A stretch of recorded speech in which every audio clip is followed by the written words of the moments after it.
ఒరే రంగడు, బండి మీద అన్ని బియ్యం బస్తాలు తీసుకుపోతున్నారు, ఎవరింటికంటావురా? అవునరా, అన్ని బియ్యం బస్తాలు కొనే స్తోమత ఈ ఊర్లో ఎవరికీ లేదు. మరి ఇన్ని బియ్యం బస్తాలు ఎవరి ఇంటికి పోతున్నాయంటావు? ఎవరి ఇంటికో ఏంట్రా వీరయ్య అని అంటూ అక్కడికి జమీందారు గారు వస్తారు. అయ్య బాబోయ్, జమీందారు గారు మీరా? దండాలండి. హా, దండాలు దండాలు వీరయ్య. నువ్వు చూసిన బియ్యం బస్తాలు ఎవరి ఇంటికో వెళ్ళట్లేదు వీరయ్య, అవి మన అన్నపూర్ణమ్మ గారి ఇంటికే వెళుతున్నాయి. అయ్యి బాబోయ్, అన్నపూర్ణమ్మ గారింటికా అండి? ఆ తల్లి నిజంగా అన్నపూర్ణేశ్వరి దేవి అండి. ఆ మహాతల్లిని దేవుడు చల్లగా చూడాలి అయ్యగారు. నువ్వన్నది అక్షరాల సత్యం వీరయ్య. పేదలకు, ఆకలితో ఉన్న వారికి కడుపు నింపడానికి ఆ భగవంతుడే ఆ తల్లిని ఈ భూమి మీదకి పంపించి ఉంటాడు. లేకపోతే అయిన వాళ్ళే పట్టించుకొని ఈ రోజుల్లో ఎవరో ముక్కు మొహం తెలియని వాళ్ళకి అన్నం పెడుతుంది. నిజంగా ఆయమ్మ దేవతే వీరయ్య అని అంటూ అన్నపూర్ణమ్మ గురించి మాట్లాడుకుంటూ ఉంటారు. వీరి మాటలు వింటున్న రంగడికి ఏమీ అర్థం కాదు. వారితో ఇలా అంటాడు. అన్నపూర్ణమ్మ ఎవరు మామ? ఎందుకు మరి అంతలా ఆమెని పొగుడుతున్నారు? ఇంతకు ఎవరు మామ అన్నపూర్ణమ్మ? ఒరే రంగడు, అన్నపూర్ణమ్మ గురించి తెలియదేంట్రా? ఓ, అన్నట్టు మర్చిపోయాను. నువ్వు ఈ ఊరికి కొత్తగా వచ్చావు కదూ. ఆ తల్లి గురించి చెబుతాను విను.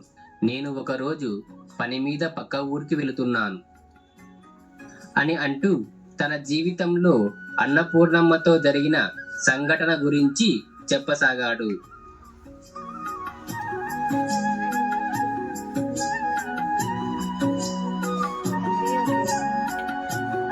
ఏంట్రా సుబ్బయ్య, ఏమైంది? ఎందుకు బండి ఆగిపోయింది? ఏమైందో దిగి చూడరా? అసలే మా బావగారు కోపిష్టి మనిషి. కాస్త ఆలస్యమైతే నా ముందు కుప్పిగంతులు వేస్తాడు. వెళ్ళు, త్వరగా వెళ్ళి ఏమైందో చూడు. అలాగేనయ్యా అంటూ సుబ్బయ్య కిందికి దిగి చూడగా బండి మట్టిలో కూరుకుపోయి ఉంటుంది. సుబ్బయ్య బండిని వెలికి తీసేందుకు ప్రయత్నిస్తాడు. కానీ ఎంత ప్రయత్నించినా బండి కదలదు. ఒరే సుబ్బయ్య, ఎంతసేపురా? త్వరగా కానివ్వు, ఆలస్యం అవుతోంది. బాబుగారు, బండి మట్టిలో కూరకపోయిందండి. ఎంత ప్రయత్నించినా ముందుకి కదలం లేదు బాబుగారు అని అన్నాడు. జమీందారు కిందికి దిగి చూశాడు. అరెరే, చూస్తుంటే బండి లోతుగా కూరుకుపోయినట్టు ఉందే. ఒరే సుబ్బయ్య, పట్టరా, ఇద్దరం కలిసి నెట్టుదాం అని అంటూ వారిద్దరూ కలిసి బండిని కదిలించడానికి ప్రయత్నిస్తారు. అలా వారు ఎంత ప్రయత్నించినప్పటికీ బండి ఏమాత్రం ముందుకు కదలదు. ఇక జమీందారు అలసిపోయి ఒక చెట్టు కింద చితికిలపడ్డాడు. ఒరే సుబ్బుడు, ఇప్పుడు ఎట్లరా? అసలే మన గ్రామానికి చాలా దూరంలో ఉన్నాం. అసలే ఎవరూ తిరగని చోటు, సహాయం చేయడానికి ఎవరూ లేరు. ఇలాగైతే మన ఊరికి చేరుకునేదెప్పుడు అని అంటూ ఆ చెట్టు కిందే కూలబడిపోతారు. అంతలో అటుగా వస్తున్న ముసలావిడ చెట్టు కింద కూర్చున్న జమీందారును చూసి ఆయన వద్దకు వెళ్ళి ఇలా అంటుంది. ఎవరు బాబు మీరు? ఎందుకిలా చెట్టు కింద కూలబడ్డారు?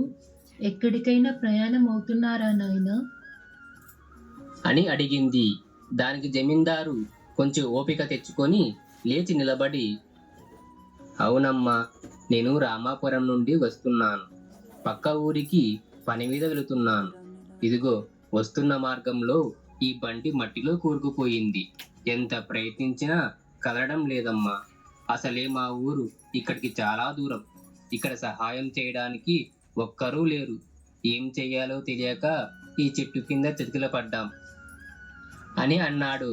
ఆ మాటలు విన్న ఆ ముసలావిడ చిరునవ్వుతో, ఇది అడవి ప్రాంతం బాబు. ఇక్కడ మనుషులెవ్వరూ నివసించరు. కానీ బాటసారులు ఇటుగా వెళుతూ ఉంటారు. కానీ ఈ వేళ ఎందుకో బాటసారులు ఎవరూ రావడం లేదు. సరే కాని బాబు, అసలే మధ్యాహ్నం కావస్తున్నది. చూస్తుంటే మీరు చాలా నీరసంగా కనిపిస్తున్నారు. మా ఇంటికి వచ్చి కాస్త ఎంగిలి పడి విశ్రాంతి తీసుకొని వెళ్ళండి నాయన. అసలే ఎండ చాలా ఎక్కువగా ఉంది. ఈ సమయంలో ఎక్కడికని వెళతారు? మీ అభిమానానికి చాలా సంతోషం అవ్వా, కానీ నేను ఒక ముఖ్యమైన పని మీద వెళుతున్నాను. ఇప్పుడు భోజనం చేసే పరిస్థితిలో కూడా లేనమ్మా.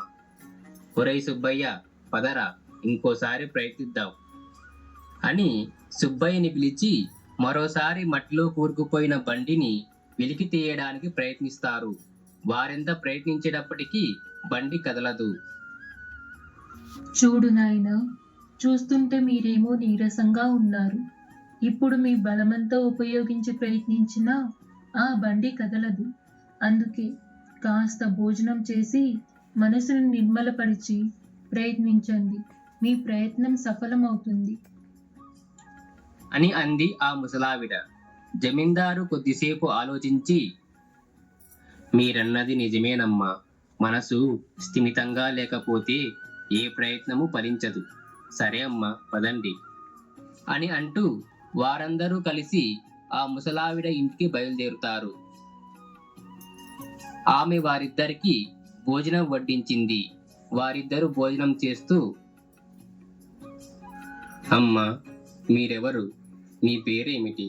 ఎందుకు ఇలా ఎవరూ లేని చోట నివసిస్తున్నారు? నా పేరు పార్వతమ్మ బాబు. నాకంటూ ఏ కుటుంబం లేదు. నాకున్నదల్లా ఈ ఇల్లు, అదిగో ఆ పరమేశ్వరుడు. ఈ ఇంటి పక్కనే కాస్త స్థలంలో పంట పండించుకుంటూ జీవిస్తున్నాను నాయన. అదేంటమ్మా, ఈ వయసులో మీరు ఇలా కష్టపడడం భావ్యం కాదు. మీకు ఎలాంటి అభ్యంతరము లేకపోతే మీరు మాతో కలిసి మా గ్రామానికి రండి. మీకు ఎలాంటి లోటు లేకుండా చూసుకుంటాను. మీరు ఇచ్చే ఈ గౌరవానికి చాలా సంతోషం నాయన. ఈ ఇల్లే నా సర్వస్వం. ఈ ఇల్లు విడిచి రాలేను బాబు అని అన్నది. ఇక వారు భోజనం చేసి, అమ్మా, మీరెవరో సమయానికి అన్నపూర్ణేశ్వరిలా అడగకుండానే వచ్చి మా ఆకలి తీర్చారు. చాలా ధన్యవాదాలు అమ్మా. అయ్యో బాబు, నోరారా అమ్మ అని పిలిచావు. అదే నాకు 10,000 నాయన. ఇక వారు అన్నపూర్ణమ్మ వద్ద సెలవు పుచ్చుకొని అక్కడి నుండి తమ బండి వద్దకు వెళతారు. బండిని వెలికి తీయడానికి ప్రయత్నిస్తారు. మరుక్షణమే బండి ముందు కదిలింది. జమీందారు అన్నపూర్ణమ్మకు మనసులోనే కృతజ్ఞతలు చెప్పుకొని అక్కడి నుండి పక్క ఊరికి బయలుదేరుతారు.